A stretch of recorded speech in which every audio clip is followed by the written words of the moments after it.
اتنی حسین رات جس کے چرچے چاروں طرف پھیلے ہوئے تھے۔ فارم ہاؤس کے کمرے میں گزری وہ رات اس کی زندگی کی پہلی اور سب سے حسین رات تھی، لیکن اسے یہ اندازہ نہیں تھا کہ وہ آخری رات بھی ثابت ہونے والی ہے۔ رومان اس کی زندگی میں 6 مہینے پہلے آیا تھا، اور اتنے کم وقت میں ہی اس کا عشق ریلی اس طرح اس پر حاوی ہوا کہ وہ پردے میں رہنے والی لڑکی اپنا دل کھول کر اس کے حوالے کر بیٹھی۔ تم جانتی ہو تم بہت خوبصورت ہو، اور اس سے بڑا ظلم یہ ہے کہ تم میری پہنچ میں ہو۔ اس کے ہاتھوں کو تھامتے ہوئے وہ اس کے وجود پر نچھاور ہو گیا۔ دور کہیں اس کے تایا کے گھر میں 100 سوال اٹھائے جا رہے تھے، اس کے چرتر پر انگلیاں اٹھ رہی تھیں، لیکن اس وقت وہ رومان کے پاس تھی، اور جب محبوب باہوں میں ہو تو کچھ اور سوچنے کی فرصت نہیں ہوتی۔ رومان کے وعدوں پر اس کے سارے ڈر جھاگ کی طرح بیٹھتے چلے گئے۔ وہ اس کے سینے پر سر رکھے ہزاروں وعدے کر رہا تھا، ایک خوبصورت بھوشیہ کے سپنے اس کی آنکھوں میں سجنے لگے۔ وہ اس کے وجود پر اپنی ساری شدت لٹا چکا تھا، اور اب سکون سے آنکھیں بند کیے اس کے پاس لیٹا تھا، جبکہ جینیاں ابھی بھی اس کے ہاتھوں کو تھامے اس کے چہرے کے ہر نقش کو اپنے دل میں بسا رہی تھی، جیسے اسے ہمیشہ کے لیے یاد کر لینا چاہتی ہو۔ خدا کرے آپ ہمیشہ میرے نصیب میں رہیں، خدا کرے کوئی تیز ہوا کا جھونکا آپ کو مجھ سے دور نہ لے جائے۔ روتی آنکھوں سے دعا کرتی ہوئی وہ اٹھ کھڑی ہوئی۔ اسے لگا اب شکر ادا کرنے کا وقت ہے۔ وہ پاک ہو کر نفل ادا کرنا چاہتی تھی۔ صبح کی سنہری کرنیں اس کے چہرے پر پڑیں۔ رات کو اس نے نفل پڑھ لی تھی، لیکن فجر کی نماز قضا ہو گئی، اور اس لاپرواہی پر اسے بہت افسوس ہوا۔ نماز کے بعد جب اس نے اپنے پاس دیکھا تو حیران رہ گئی۔ رومان وہاں نہیں تھا، وہ کب اٹھا اسے پتہ ہی نہیں چلا۔ اپنا دوپٹہ سنبھالتے، گیلے بالوں کو باندھتے ہوئے وہ اٹھی اور کمرے میں ٹہلنے لگی۔ کافی دیر گزرنے کے بعد بھی جب رومان نہیں آیا تو اس نے دروازہ کھول کر باہر جھانکا۔ باہر کا ماحول بہت کھلا تھا۔ فارم ہاؤس میں نوکر چاکر موجود تھے، اور ایسا لگ رہا تھا جیسے رومان کا یہاں آنا جانا عام ہو۔ وہ واپس کمرے میں آ گئی۔ اسے اچھا نہیں لگا کہ وہ نوکروں کے سامنے یوں جائے، نہ جانے وہ اس کے بارے میں کیا سوچیں۔ کافی دیر بعد دروازے پر دستک ہوئی۔ وہ بے چینی سے اٹھی، لیکن اندر ایک ادھیڑ عمر کی نوکرانی آئی۔ اپنا سامان اٹھائیے، ڈرائیور آپ کو چھوڑ آئے گا، اس نے جیسے حکم دیا۔ اس کی نظر میں عجیب سا گھمنڈ تھا، جیسے وہ اسے پرکھ رہی ہو۔ کیا مطلب ہے آپ کا؟ رومان کہاں ہے؟ اس نے ترنت پوچھا۔ مجھے یہ بتانے کے لیے نہیں بھیجا گیا، سامان اٹھائیے۔ یہ سن کر پہلی بار اس کا چہرہ غصے سے لال ہو گیا۔ میں آپ سے پوچھ رہی ہوں، رومان کہاں ہے؟ اس بار اس کی آواز تھوڑی سخت تھی، لیکن نوکرانی کی نگاہوں میں اب بھی کوئی فرق نہیں آیا۔ وہ صبح ہی حویلی کے لیے نکل چکی ہیں، اور آپ کے لیے جو حکم تھا آپ کو بتا دیا گیا ہے۔ وہ حیران کھڑی رہ گئی۔ رومن نے کہا تھا کہ وہ اس کے ساتھ تایا کے گھر جائے گا، لیکن اب بنا بتائے اسے یہاں چھوڑ کر خود چلا گیا۔ اب وہ اکیلی تایا کا سامنا کیسے کرتی؟ یقیناً وہ اسے زندہ دفن کر دیتے۔ ایک اچھے گھر کی لڑکی پوری رات باہر رہ کر آئی تھی۔ اب وہ کس یقین سے وہاں جاتی کہ اسے قبول کر لیا جاتا؟ وہ فوراً مڑی اور اپنے موبائل کی طرف دوڑی۔ ابھی تک وہ خود کو سنبھالے ہوئے تھی، لیکن اب عجیب خیالات اس کے دماغ میں ابھرنے لگے۔ اس نے فوراً رومن کا نمبر ڈائل کیا، لیکن اس کا فون بند جا رہا تھا۔ اس نے واٹس ایپ کھولا، جہاں ایک نوٹیفیکیشن تھا۔ کانپتی انگلیوں سے اس نے وائس نوٹ چلایا۔ یہ رومن کی آواز تھی، جسے وہ لاکھوں میں بھی پہچان سکتی تھی، لیکن جو وہ کہہ رہا تھا اسے سن کر اس کے لیے کھڑا رہنا بھی مشکل ہو گیا۔ وہ کانپتے ہوئے فرش پر بیٹھتی چلی گئی۔ میں عزت کی بات عزت داروں سے کرتا ہوں، اور تم کتنے عزت دار ہو یہ میں ایک رات میں سمجھ گیا ہوں۔ پیار کا سارا ڈرامہ ختم ہوا، اب تمہاری واپسی کا وقت ہے۔ اگر ذرا بھی عزت باقی ہے تو دوبارہ حویلی مت آنا، ورنہ میرے پالے ہوئے کتے تمہیں نوچ ڈالیں گے۔ یہ بدلہ تھا اس ٹھکرائے ہوئے ہاتھ کا جو اس نے کبھی اس کی طرف بڑھایا تھا۔ اس نے موبائل اٹھا کر دیوار پر دے مارا۔ درد اتنا بڑا تھا کہ وہ رو بھی نہیں پائی۔ تکلیف نے اسے چاروں طرف سے گھیر لیا۔ اس نے اپنے بالوں کو مٹھی میں جھکڑا، اتنے زور سے چیخا کہ گلا پھٹ گیا۔ نہیں رومن، میرے ساتھ ایسا نہیں کر سکتی۔ یا اللہ، اس کی سانسیں رک رہی تھیں، ہاتھ پاؤں کانپ رہے تھے۔ یہ پینک اٹیک جان لیوا تھا، لیکن اس سے زیادہ جان لیوا وہ خبر تھی۔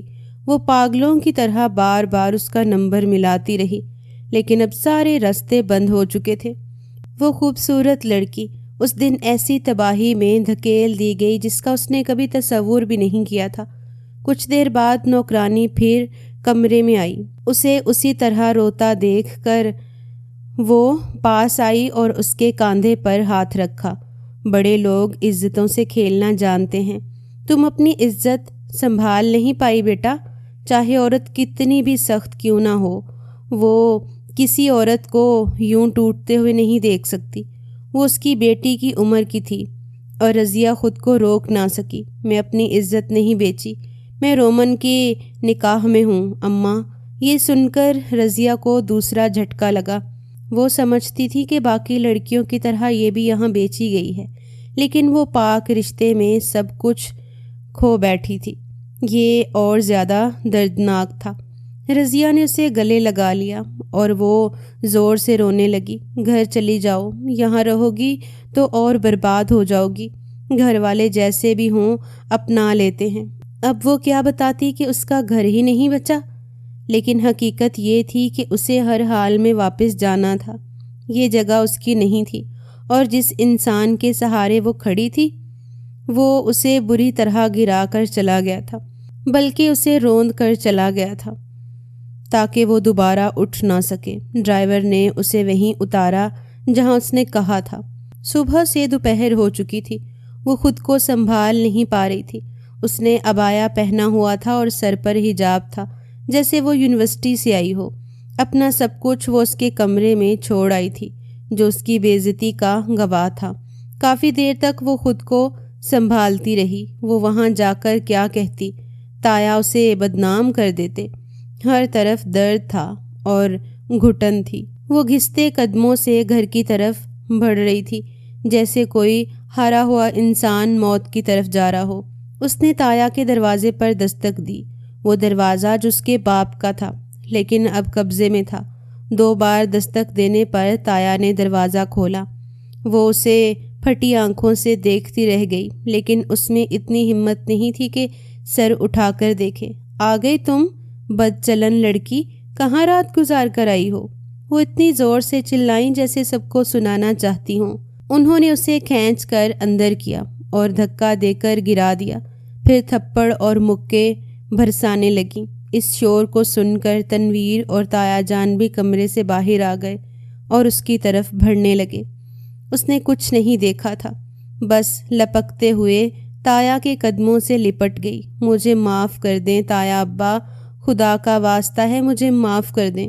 ان کے قدموں پر سر رکھ کر وہ اتنی زور سے چیخی کہ ہر شخص سن رہ گیا، اور تایا نے جھٹکتے ہوئے اسے دور دھکیل دیا۔ کہاں تھی تم؟ رات بھر کس کے ساتھ تھیں؟ اور یہی ایک سوال تھا جس کا جواب اس کے پاس نہیں تھا۔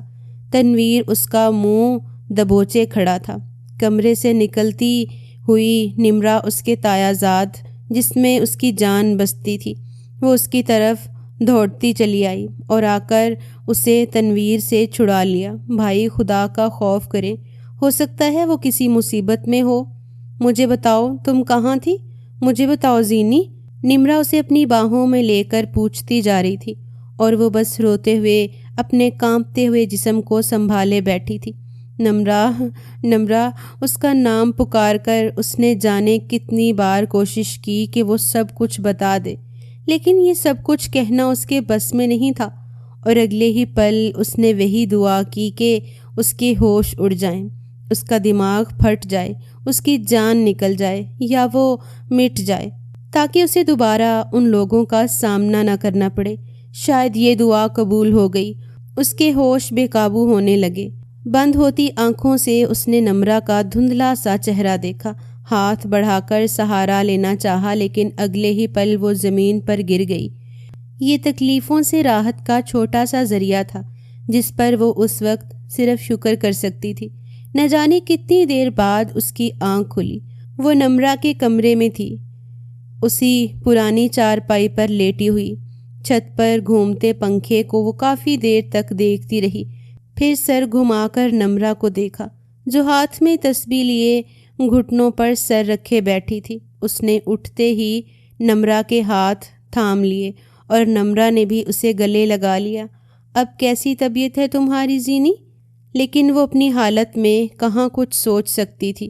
وہ روتے ہوئے نمرہ کے ہاتھ پکڑتی رہی۔ نمرہ نے اس کی بات روکتے ہوئے اس کے ہونٹوں پر انگلی رکھ دی۔ تنویر بھائی اور بابا تمہاری جان لینے کا ارادہ کر چکے ہیں۔ اور پھر ہاتھ جوڑ کر بولی، خدا کا واسطہ ہے بتاؤ کہاں گئی تھی تم؟ وہ روتے ہوئے نمرہ کے گلے لگ گئی۔ میں رومن شاہ سے نکاح کر لیا تھا۔ یہ سن کر نمرہ سن رہ گئی۔ یا اللہ، اس کے ہونٹوں سے نکلا، نمرہ، رومن شاہ مجھے دھوکہ دے کر بھاگ گیا، اسے مجھ سے محبت نہیں تھی۔ یہ بات جیسے اس کے لیے ماننا مشکل تھا ویسے ہی نمرہ کے لیے بھی۔ کیا بات کر رہی ہو؟ رومن شاہ ایسا کیسے کر سکتا ہے؟ دونوں ایک ہی یونیورسٹی میں پڑھتی تھیں اور نمرہ سب جانتی تھی۔ میں نہیں جانتی، اس نے مجھے دھوکہ دیا۔ میرے ساتھ رات گزار کر اس سے آگے وہ بول نہیں پائی۔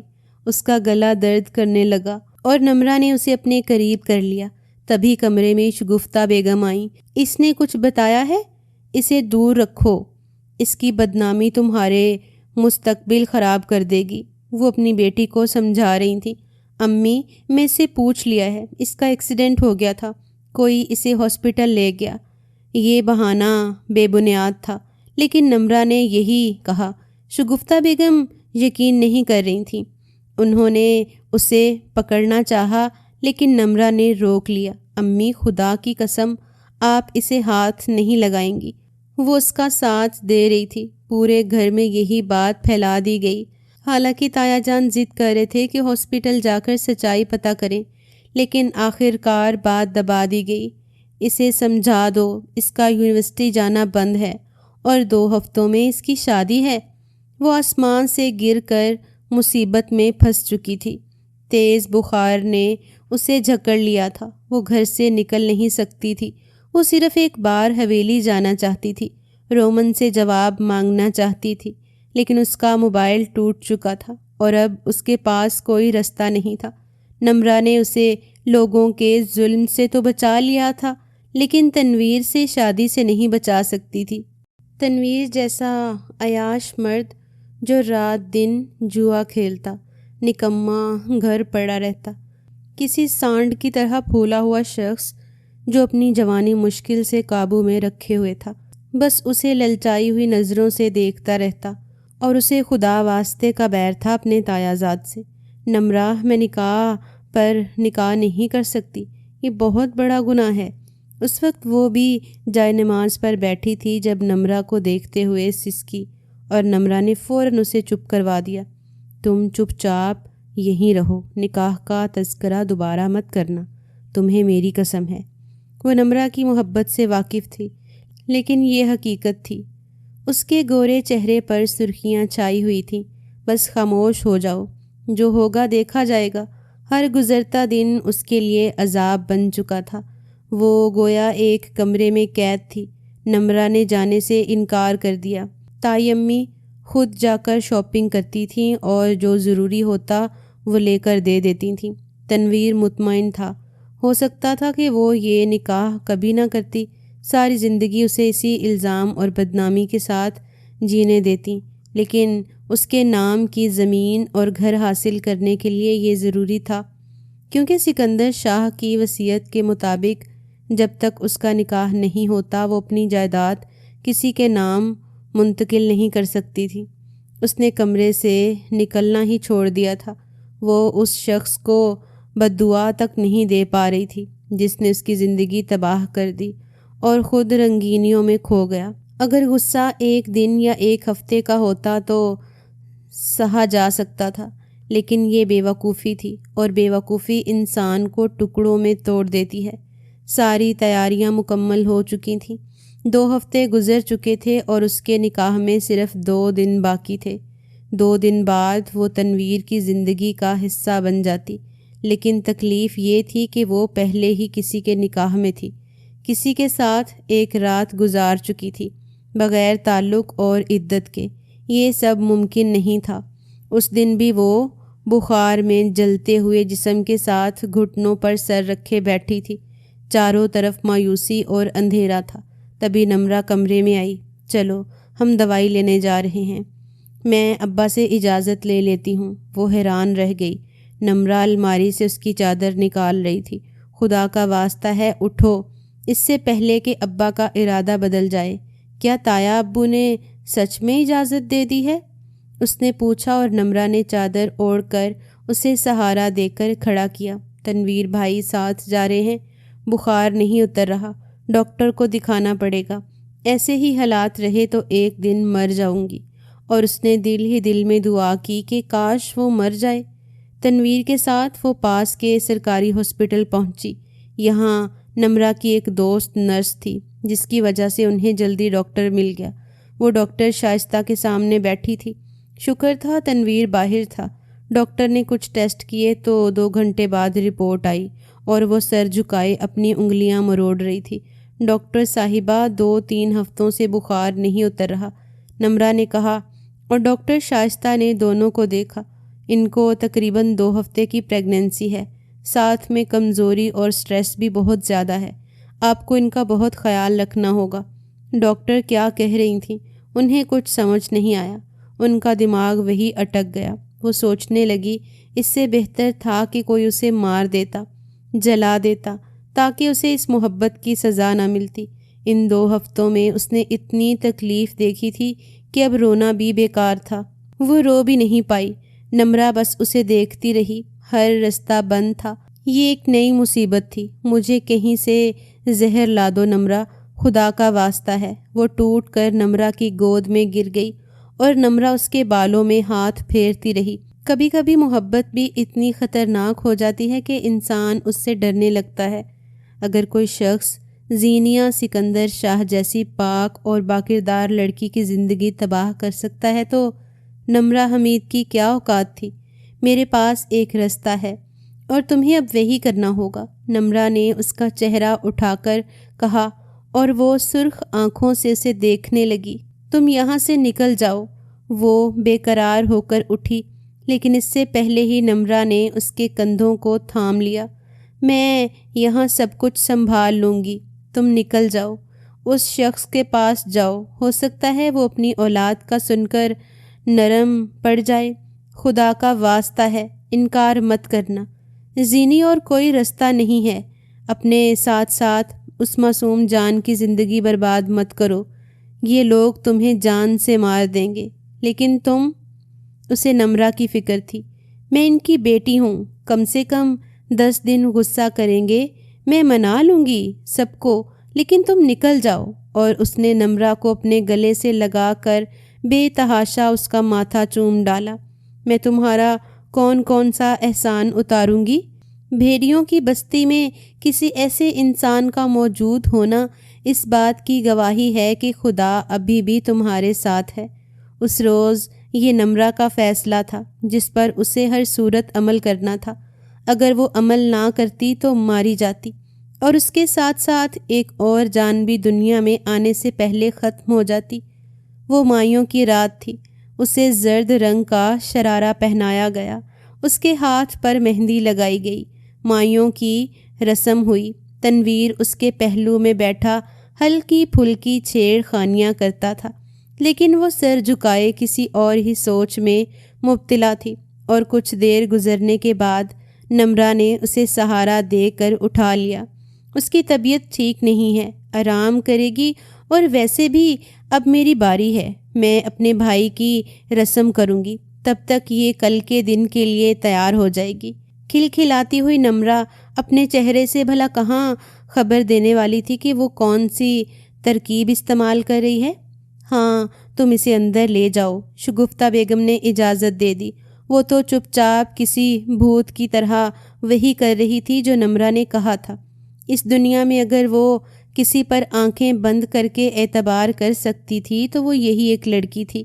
اسے کمرے میں لانے کے بعد نمرہ نے ایک سادہ سا سوٹ اور عبایا اس کے ہاتھ میں دیا۔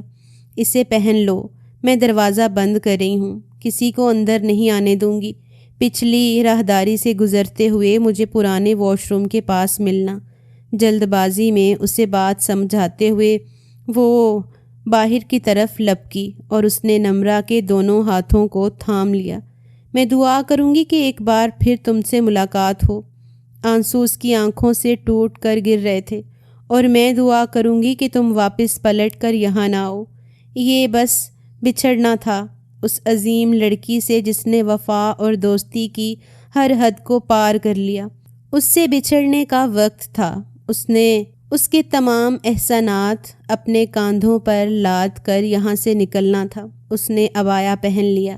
نہایت احتیاط کے ساتھ کھڑکی سے پھلانگتے ہوئے وہ پچھلی دیوار سے گزرتی نمرہ کی بتائی ہوئی جگہ پر جا رہی تھی۔ بس دل دھڑک رہا تھا، قدم لڑکھڑا رہے تھے۔ اس وقت وہ رومن شاہ کی بیوی نہیں بلکہ اس ننھی سی جان کی ماں تھی۔ بیٹی ہونے کے حق کو تو ماں باپ کی آنکھیں موندتے ہی ختم ہو گیا، اور بیوی کا حق شاید اس وقت جب وہ اسے چھوڑ کر دوسرا راستہ چن گیا۔ اس وقت ایک ہی رشتہ تھا اس کے پاس، وہ کسی کی ماں تھی، دنیا کا سب سے مضبوط رشتہ۔ نمرہ پہلے ہی اس کی منتظر تھی۔ اس کے ہاتھ کھینچ کر اسے دروازے تک لے آئی اور دروازہ کھول دیا۔ وہ پچھلی گلی کا زنگ زدہ دروازہ جو ایک عرصے سے بند تھا عجیب سی آواز کے ساتھ کھلا اور نمرہ نے اسے باہر دھکیل دیا۔ فی امان اللہ۔ وہ پلٹ کر ایک بار نمرہ کو دیکھ بھی نہ پائی، بس وہ بھاگتی چلی جا رہی تھی اس رستے سے باہر۔ یہاں سے وہ کہاں جاتی یہ سب معلوم نہیں تھا، بس سب کچھ خدا کے سپرد تھا۔ وہ اندھا دھند بھاگتی چلی گئی، پھولی ہوئی سانسیں، بہتے ہوئے آنسو، بخار میں مبتلا جسم، اور اسی راستے پر آ کر وہ رکی جہاں یونیورسٹی کی بس ان دونوں کو لینے کے لیے آتی تھی اور یہاں سے شہر کا رستہ شروع ہو جاتا تھا۔ اس نے پلٹ کر وہ حدود دیکھی۔ یہاں بہت کچھ کھویا بھی تھا اور بہت کچھ پایا بھی تھا، بہت کچھ ایسا جو شاید وہ کبھی نہیں بھول سکتی تھی۔ اچانک دور سے آنے والے رکشہ کی آواز پر وہ گردن موڑ کر دیکھنے لگی۔ خود کو عبایا میں یوں کور کر رکھا تھا کہ کوئی اسے آسانی سے پہچان نہیں سکتا تھا۔ رکشہ اب اس کی طرف آ رہا تھا۔ اس نے نمرہ کا عبایا پہنا ہوا تھا۔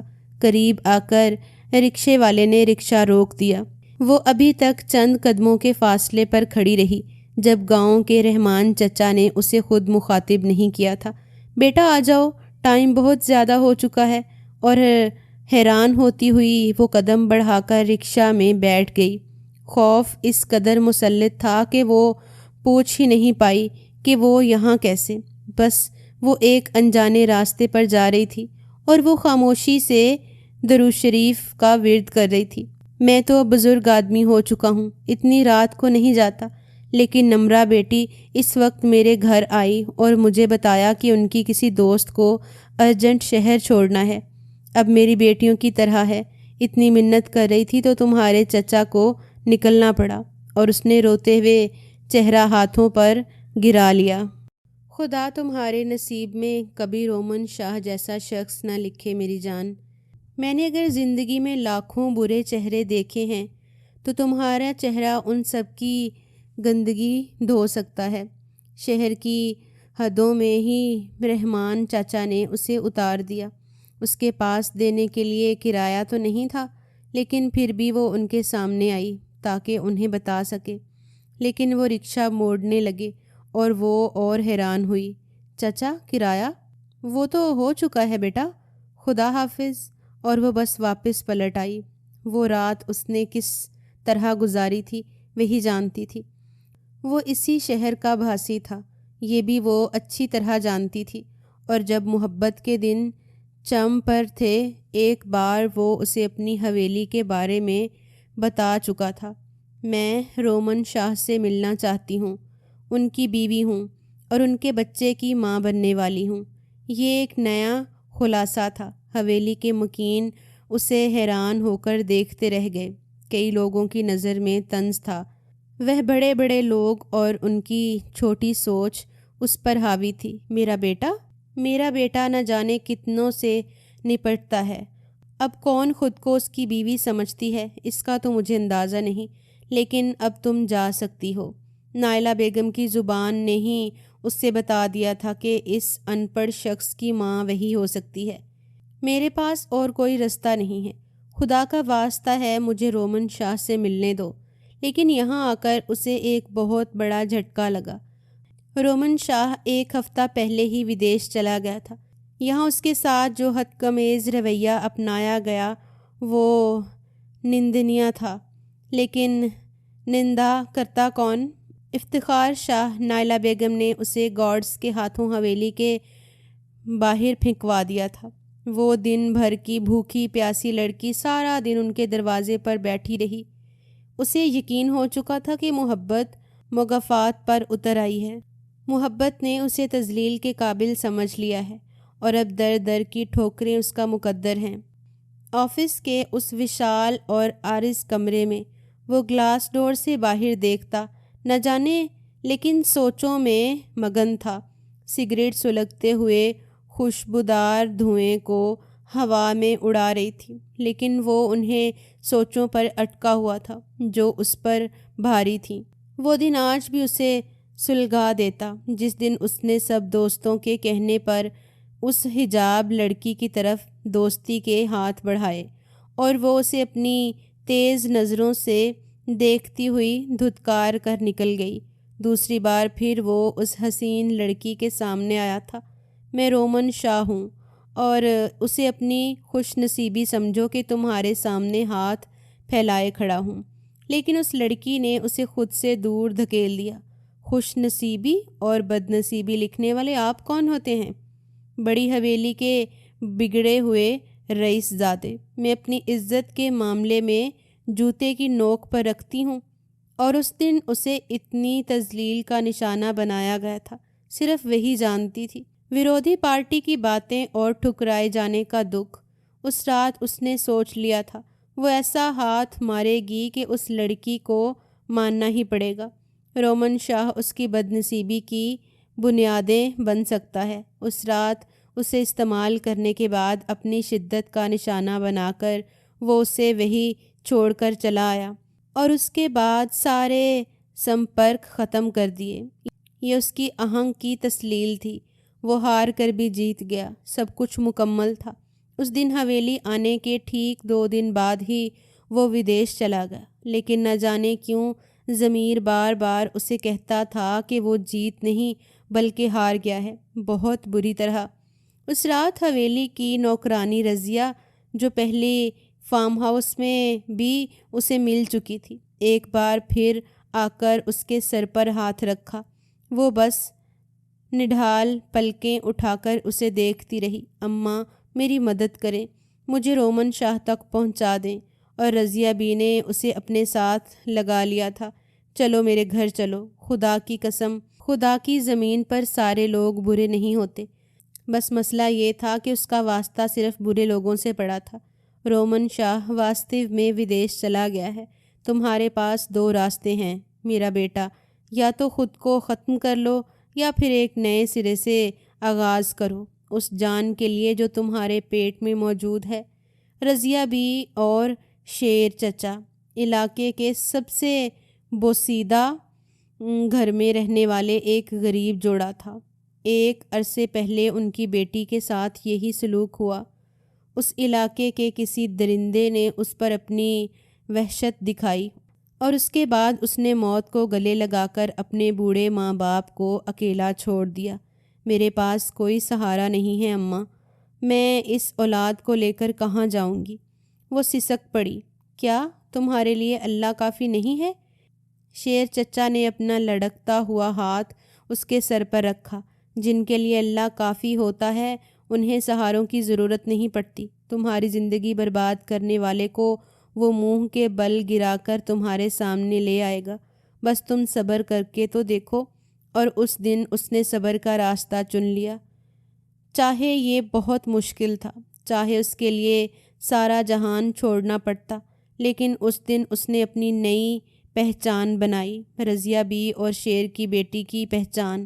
کچھ دن وہ ان کے گھر میں مہمانوں کی حیثیت سے رہی، لیکن ستائی طور پر اسی جوڑے کو اپنا سہارا بنا لیا۔ خدا اگر بسیرا کرتا ہے تو خود کو ان بسیرا لوگوں کے ساتھ جوڑ لیں جو کسی مخلص سہارے کی تلاش میں ہیں۔ میں اپنے لیے ایسے سہارے نہ ڈھونڈ لیں جس کے پاس پہلے ہی ہزاروں کندھے ہیں۔ صرف 1 مہینے کے اندر ہی اس نے اپنے لیے نوکری تلاش کر لی۔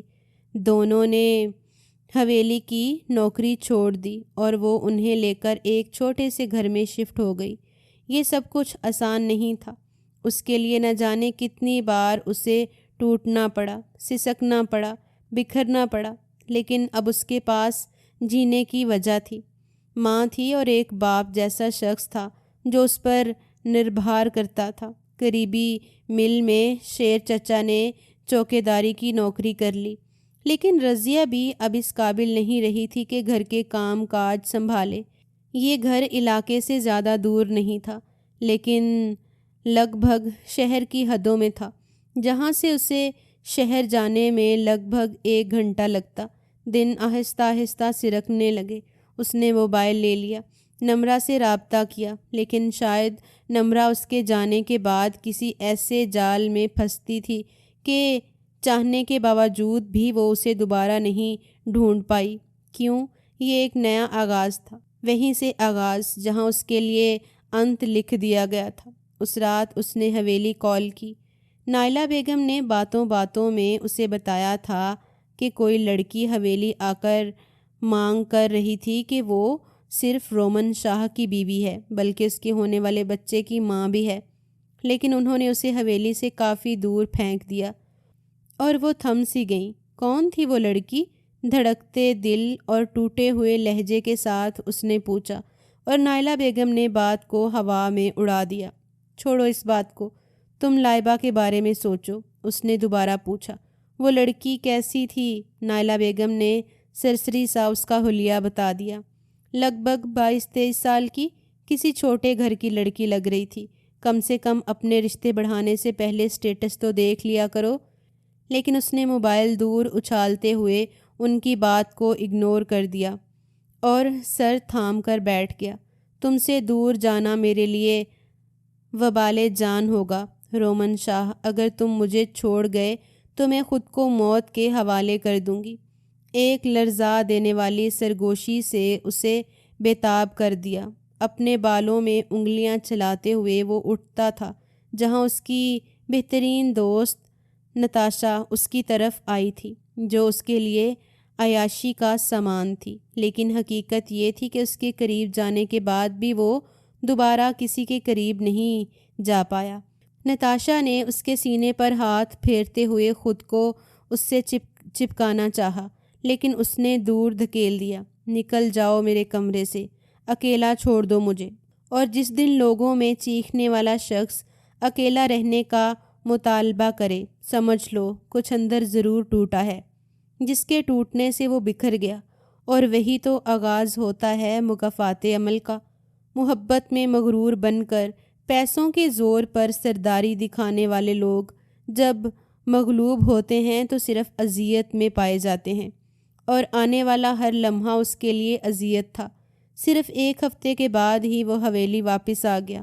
حویلی اور یونیورسٹی اس نے ہر جگہ چھان مارا جہاں سے اسے اس لڑکی کا پتہ مل سکتا تھا، لیکن وہ خود کو سمٹ کر چکی تھی۔ وہ اس کے تایا کے دروازے پر بھی گیا، لیکن وہاں نمرہ کی زبان سے جو کچھ پتہ چلا وہ اسے ہلا دینے کے لیے کافی تھا۔ اس کی مدد کرنے کے بعد، اپنے پاپا کو ناراض کرنے کے بعد، نمرہ بھی اس بات پر مطمئن تھی کہ شاید وہ محفوظ ہاتھوں میں چلی گئی ہے، لیکن وہ ہاتھ جو پہلے اذیت میں دھکیل سکتے تھے دوبارہ کیسے محفوظ ہو سکتے تھے؟ نمرہ کا نکاح اس کے خالہ زاد سے کر دیا گیا۔ خدا کسی بھی اچھے انسان کا انجام کبھی برا نہ لکھے۔ خدا کبھی بھی کسی اچھے انسان کا انجام برا نہیں لکھ سکتا۔ اس کا خالہ زاد مدثر اس کے لیے ایک بہترین مرد ثابت ہوا تھا۔ جنہوں نے اسے محبت سے نوازا، وہ محبت کرنے والی لڑکی کے لیے کیسے ممکن تھا کہ وہ محبت کے بنا زندگی گزار پائے؟ اور یوں ایک حسین آغاز کے بعد اس کی زندگی امتحان سے وابستہ ہو گئی۔ وہ اور مدثر اب ودیش میں سیٹل ہونے کا ارادہ رکھ رہے تھے، کیونکہ مدثر کی جاب ودیش میں تھی اور وہ چاہتا تھا کہ 1-2 مہینے کے اندر اپنی بیوی کو بھی اپنے ساتھ لے جائے۔ نفرت اور گھن محسوس ہوتی تھی۔ اب جیسے مردوں سے وہ تیز ڈرائیونگ کرتا جا رہا تھا۔ مجھے لگتا ہے اب تک وہ کہیں مر چکی ہوگی۔ نمرہ کے الفاظ اس کے ذہن میں ہتھوڑے کی طرح برس رہے تھے۔ سزا کا آغاز ہو چکا ہے رومن شاہ، اب یہ سزا بھگتو اور گلی گلی گھوم کر اسے ڈھونڈو، شاید وہ تمہیں مل جائے۔ بے سکونی اور صرف بے سکونی۔ اس نے کوئی ایسا کونا نہیں چھوڑا جہاں اسے وہ نہ مل جائے، لیکن حقیقت یہ تھی کہ وہ جیسے اسے خفا ہو کر یہ پوری دنیا سے چھپ گئی تھی۔ اس کی ماں مسلسل اس بات پر زور دے رہی تھی کہ وہ جلد سے جلد لائبہ سے نکاح کر لے۔ لائبہ اس کے آس پاس منڈلاتی رہتی، لیکن وہ صرف ایک لڑکی کے لیے سارا جہان چھوڑ دینے کے لیے بیٹھا تھا، جو اسے صرف ایک رات کے لیے ملی تھی، جسے وہ بہت بری طرح گنوا چکا تھا، جبکہ دوسری طرف وہ صرف اپنے معصوم پھول کو جنم دینے کے بعد اسے محبتیں حاصل کر رہی تھی۔ یہ 9 ماہ کا عرصہ ایسے ہی تھا جیسے صدیاں بیت گئی ہوں۔ ایک ایک دن اس نے کیسے گزارا صرف وہی جانتی تھی۔ جس طرح اس شخص نے اسے قدموں میں رون دیا تھا، اس کا نام اس کی یاد میں اس کا وجود کو بھی زمین کے نیچے دفن کر چکی تھی۔ شیر چچا نے اسے اکثر بتایا تھا کہ رومن شاہ واپس آ گیا ہے حویلی میں، اس کے حوالے سے چھان بین جاری ہے، اسے ڈھونڈنے کے لیے بےتاب ہے، اور رومن شاہ کے قصے تو علاقے میں زبانیں عام ہو گئے۔ وہ جیسے ساری دنیا کو اپنے گناہ گواتے پھرنے لگا۔ افتخار شاہ نے لاکھ کوشش کی کہ وہ اس لڑکی کو ذہن سے نکال دے، لیکن نہیں، وہ تو ایسی ضد پکڑ چکا تھا کہ جسے چھوڑنا اس کے لیے ممکن نہیں تھا۔ تڑپنے کی باری تمہاری ہے رومن شاہ، اب اتنا تڑپو کہ تم تڑپ تڑپ کر مر جاؤ، لیکن اس کے بعد بھی مجھے تم پر افسوس کے علاوہ کچھ نہ ہو۔ وہ اب پتھر کی ہو چکی تھی۔ عورت کو خدا نے ایک پھول کی طرح تراشا ہے، اور اگر اس پھول کو مسل دیا جائے تو پھر وہ کسی کام کا نہیں رہتا، اور اسے بھی مسل دیا گیا تھا پوری طرح۔ اتنے عرصے کے سکون کے بعد وہ اس کی زندگی کا سیاہ دن تھا۔ آفس کے کام کرتے کرتے اب اپنی ایمانداری کی وجہ سے وہ اچھا مقام حاصل کر چکی تھی۔ اس کی عزت پہلے سے کئی گنا بڑھ چکی تھی۔ رحمان فاروقی وہ نام تھا جس نے اسے سر آنکھوں پر بٹھا رکھا تھا۔ وہ حیا دار باپردہ لڑکی اس کے لیے قابل عزت تھی۔ رحمان فاروقی رحمان انڈسٹری کا اکلوتا مالک تھا، جس کی بیوی کا تقریباً 3 سال پہلے انتقال ہو گیا تھا۔ اس کی 3 سال کی ایک چھوٹی سی بچی تھی، اور اب آفس کے کاموں سے ہٹ کر وہ رحمان فاروقی کی بچی کو سنبھالتی اپنے بیٹے نوران کے ساتھ۔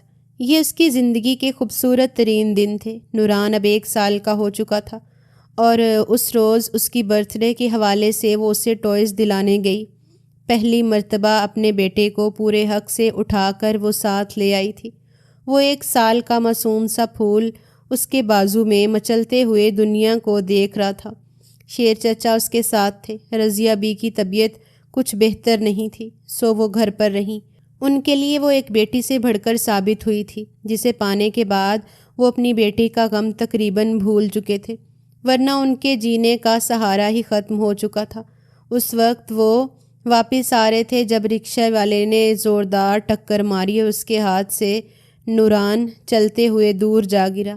وہ بلکتی رہی، اس کے اپنے گھٹنے پر چوٹ لگی تھی، بازو کا درد اسے بلبلانے پر مجبور کر گیا۔ شیر چچا محفوظ تھے، لیکن وہ نوران کی جانب لپکی۔ اس کے ماتھے پر شدید چوٹ آئی، وہ بہت رو رہا تھا۔ اپنے حجاب کی بھی پرواہ کیے بغیر اس نے اپنے ہاتھوں میں اپنی پوری زندگی کو اٹھا لیا، جیسے ارد گرد پوری دنیا ساکت ہو چکی ہو۔ بھلا کوئی اس شخص کے نقصان کا اندازہ لگا سکتا ہے جس کی کل کائنات اس کے ہاتھوں میں بھی گھڑکتی جا رہی ہو، جس کے سہارے اس نے دنیا کو تسلیم کیا ہو، اور وہ انہی لوگوں میں سے ایک تھی۔ سامنے بڑی سی گاڑی رکی اور اس گاڑی سے لپک کر آتا ہوا شخص بھی وہ نہیں دیکھ پائی۔ اس نے سہارا دے کر بچے کو گاڑی میں بٹھایا، پچھلی سیٹ پر دونوں کو منتقل کرتے وہ ڈرائیونگ سیٹ سنبھال چکا تھا۔ یہ سب کچھ اتنی برق رفتاری سے ہوا کہ کسی نے اتنا موقع ہی نہیں ملا کہ وہ ایک دوسرے کو دیکھ پاتے۔ نوران کے ماتھے سے نکلتا ہوا سرخ سیال اسے بے حال کر رہا تھا۔ خدا کا واسطہ ہے جلدی گاڑی چلائیں، خدا کا واسطہ ہے۔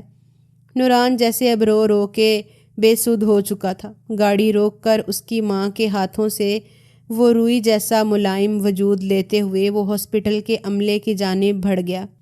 خوفزدہ وجود کے ساتھ وہ وہیں بیٹھ گئی تھی۔ شیر چچا نے اسے سہارا دے کر اندر بٹھایا۔ اس نے اپنا نقاب کھول دیا۔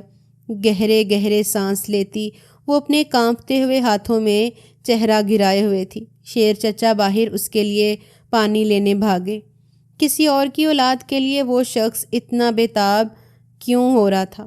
وہ بچہ ڈاکٹر کے حوالے کرتے ہوئے وہی ہاتھ مسلتا کھڑا رہ گیا۔ کافی دیر اس نے نوران کے رونے کی آواز آتی رہی۔ اس کے بعد گہری خاموشی چھا گئی۔ وہ ابھی تک وہیں ساکت کھڑا تھا۔ جب ڈاکٹر باہر آیا، اللہ کا شکر ہے سب کچھ ٹھیک ہے، بیبی کو سکون اور انجیکشن دے کر سلا دیا گیا ہے، زخم اتنا بڑا اور گہرا نہیں تھا۔ ڈاکٹر نے اسے تسلی دی اور ڈاکٹر کا شکریہ ادا کرتے ہوئے وہ پلٹا۔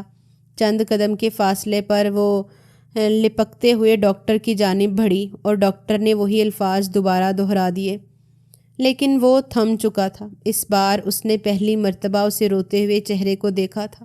وہ دونوں بے حال تھے، لیکن شیر چچا پہلے ہی یہ جان چکے تھے، لیکن یہ وقت نہیں تھا ان باتوں کا۔ سو خاموشی سے چند قدم دور کھڑی رہی۔ بہت شکریہ آپ کا، آپ نے میرے بیٹے، اور اسے زیادہ وہ کچھ بول نہیں پائی۔ دونوں نے ایک دوسرے کو دیکھا تھا، ایک مدت کے بعد، جیسے وقت ایک دوسرے کو دہرا رہا ہو، جیسے یہ آغاز ہو، لیکن یہ آغاز نہیں تھا۔ اگلے ہی لمحے وہ بے تاب ہو کر اس کی جانب دوڑا۔ زینی تم؟ اس کے لبوں نے اتنی شدت سے سرگوشی کی تھی کہ وہ چاندنی کا مجسمہ اپنی جگہ بے قرار اسے بس دیکھتا رہا، اور پھر اس نے پلٹ کر ہاسپٹل کے اس کمرے کی جانب دیکھا۔ میرا بیٹا، اس نے مٹھی بنا کر اپنے سینے پر رکھی تاکہ جذبات کے بھیس مر نہ جائے، اور اگلے ہی لمحے وہ چاندنی کا مجسمہ ٹوٹا اور اس پر لپکتے ہوئے اس نے تھپڑوں سے سرخ کر چکا تھا۔ اس نے کچھ بھی نہیں دیکھا۔ ہاسپٹل کا ماحول، ارد گرد آتے جاتے لوگ، اس شخص کی عزت وقار، سب کچھ مٹی میں مل گیا۔ اس کے چہرے پر اتنے تھپڑ رسید کر چکی تھی کہ اس کی روح تک گھائل ہو جائے۔ خدا تمہیں برباد کرے، تم ساری زندگی محبت کو ترستے رہو۔ وہ بس چپ چاپ مار کھائے جا رہا تھا۔ ایک بار بھی ہاتھ اٹھا کر اس کے ہاتھوں کو تھامنے کی کوشش نہیں کی۔ اتنے عرصے کا انتظار اب ختم ہوا تھا۔ اب وہ اس کے بازوؤں میں تھی۔ نکل جاؤ میری زندگی سے، نہ مجھے تمہاری ضرورت ہے، نہ تمہارے نام کی، اور نوران میرا بیٹا ہے۔ شیر چچا اسے سنبھال رہے تھے۔ لوگ ارد گرد کھڑے تماش بین بنے ہوئے تھے، لیکن وہ بس بہتے ہوئی آنکھوں کے ساتھ اپنی تباہی کو دیکھ رہا تھا۔ یہ اس کا مقدر تھا جو اس نے خود لکھا۔ اس روز اسے اندازہ ہوا تھا بدنصیبی صرف دوسروں کے حق میں نہیں لکھی جاتی، بے دہانی میں دوسرے کے حق میں لکھی ہوئی بدنصیبی ہمارا مقدر بن جاتی ہے۔ اس روز اس کے پاس سب کچھ تھا، اس کی اولاد تھی، اس کا اپنا بیٹا، مخلص رشتے، لیکن وہ خالی ہاتھ کھڑا شخص وہیں کھڑا رہ گیا۔ اس روز اس شاندار حویلی کے لان میں سر گرا کر بیٹھا ہوا شخص رومن شاہ تھا، وہی مغروری کے اعلیٰ عہدے پر فائز رومن شاہ، جسے افتخار شاہ نے صرف مغرور بننا سکھایا تھا، جسے نائلہ بیگم نے دوسروں کی زندگیوں کو روندنا سکھایا تھا، اور آج اس کی اپنی زندگی بربادیوں کا شکار تھی۔ ماما، خدا کے لیے اسے منا کر لائیے۔ بابا، صرف ایک بار میں اپنے بیٹے سے ملنا چاہتا ہوں۔ چیخ چیخ کر روتے ہوئے وہ اپنے ماں باپ کے سامنے التجا کر رہا تھا، لیکن وہ ہر چیز اسے زبردستی دلانے والے آج بے بس کھڑے تھے۔ کم سے کم اولاد کی تربیت کرتے وقت یہ خیال لازمی رکھنا چاہیے کہ زندگی میں کبھی انہیں ایسی ہار کا سامنا نہ کرنا پڑے جو دوسروں کی زندگی سے کھیل کر حاصل کی جائے۔ افتخار صاحب اور نائلہ بیگم خود چل کر اس کے دروازے پر گئے تھے۔ نائلہ بیگم کتنی دیر اس گول مکول سے بچے کو دیکھتی رہی جو شکل و صورت میں ان کے بیٹے کا عکس تھا۔ آپ لوگ یہاں سے جا سکتے ہیں۔ مجھے ہمیشہ بڑوں کی عزت کرنا سکھایا گیا ہے۔ میں اس طرح آپ کو واپس نہیں بھیج سکتی جس طرح آپ نے مجھے بھیجا تھا۔ وہ اپنی بات بیان کر کے وہاں سے اٹھ کر چلی گئی۔ وہ اس کے سامنے سر جھکائے شرمندہ بیٹھی رہیں۔ اپنی اکلوتی اولاد کے لیے انہیں اپنی ضد توڑ دینا چاہیے تھا، لیکن غلط وقت پر اگر وقت پر اسے تسلیم کر لیتی تو شاید آج حالات کچھ اور ہوتے۔ نہ جانے وہ کتنی بار اس کے دروازے پر آیا، ملنے کی التجا کی، لیکن اس نے سارے دروازے بند کر دیے تھے۔ وہ گڑ گڑاتے ہوئے التجا کر رہا تھا، مجھے صرف ایک بار اپنے بیٹے سے ملنے دو، اور اس نے دھکیل کر اسے دروازے سے باہر نکال دیا۔ ملنے دیتی اگر یہ آپ کا بیٹا ہوتا تو؟ یہ صرف اپنی ماں کا بیٹا ہے، اور اگر یہ نہیں چاہتا کہ کل تک نوران کے ہاتھ آپ کے گریبان تک پہنچیں تو ہماری زندگیوں سے دور چلے جائیے۔ مجھے صرف الگ ہی چاہیے، رومن شاہ، تاکہ میرا بیٹا صرف ایک طلاق یافتہ کا بیٹا کہلائے، نہ کہ وہ عورت جس میں محبت میں رون دیا گیا ہو، نہ کہ اس عورت کا بیٹا جس پر بد کرداری کے بدنام داغ لگائے گئے ہوں، زندگی برباد کر دی گئی ہو۔ اس روز اس کے سامنے وہ ایک بار پھر ایسے روئی جیسے ایک مدت پہلے اس کے چھوڑ جانے پر، اور وہ چپ چاپ واپس پلٹ آیا۔ ان باتوں کو سن چکا تھا کہ رحمان گروپ آف انڈسٹری کے مالک رحمان فاروقی اسے نکاح کی خواہش کرتے ہیں۔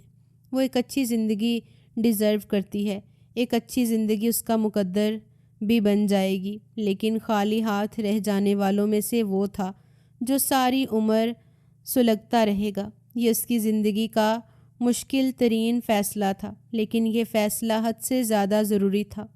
اپنے نام کی تمام جائیداد نوران کے نام منتقل کرنے کے ساتھ ساتھ طلاق کے کاغذات پر دستخط کرنے کے بعد وہ ایک بار پھر اس کے دروازے پر گیا۔